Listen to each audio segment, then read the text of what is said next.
Listening, do you feel heard as young Gen Zs? I don't need to feel heard by the president.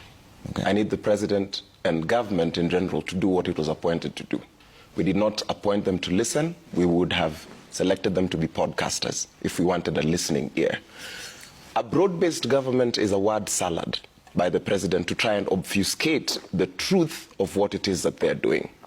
There's a sinister nature to the political class where he has said that he will consult widely, and he will consult both in public and in private.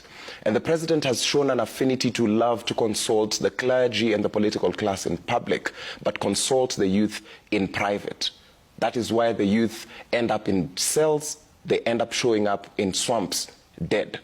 And I say this without fear of contradiction, because I have not seen at any particular point the president make a deliberate effort to listen to the youth. And I say this because in the protests and demonstrations that we have led and orchestrated, the people the president has invited to the table has consistently been the clergy, it has been the political class.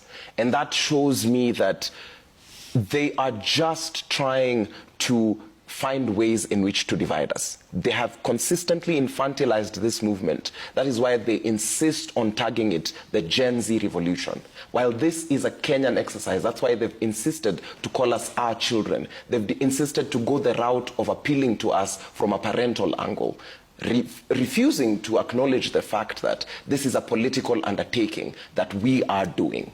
The president is not elected to listen to us. He is elected to lead a functional government, which he has proven that he is not interested in running. Because, be it as it may that he has dissolved his cabinet, there are several cases on graft and other gross violations of the Constitution that the people in the dissolved positions are getting away with. There are several demands that we have asked for that are going to get away. There is a list, for example, for former CS Ababu Namwamba that we were asking, what is a delegation that is going to Paris? And that is the same.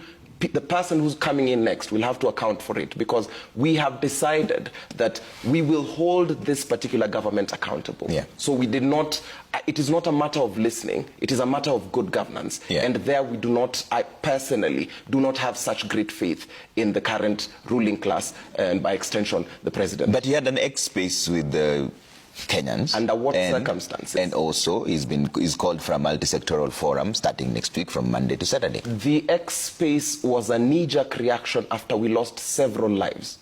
No life can be equated, no building is almost as valuable as a human life. We had blood split on Parliament grounds. We had brain cells floating on the tarmac. That's only when that he would come to the X-space. And I think the X-space was also a very disrespectful move, in the sense that if you say that you're going to appear at a place at 2 p.m. as a president who has all the money, all the technology, all the intelligence at your disposal, and try to posture, and I think it was a very deliberate psychological move where the president was posturing as an old, amiable figure that I do not know how to use this technology, and you would see how shaky the camera was, the angling. I do not think that the president was doing this from a point of honesty. He came to the X-space, and the X-space, he was supposed to join as a listener. He does not summon us, because what we do on the X spaces, they are our barazas. It is not and when we claim we're leaderless, we truly are leaderless. When you come as a president, now we have to play respectability politics. When he says that he will hold multi-sectoral discussions starting next week,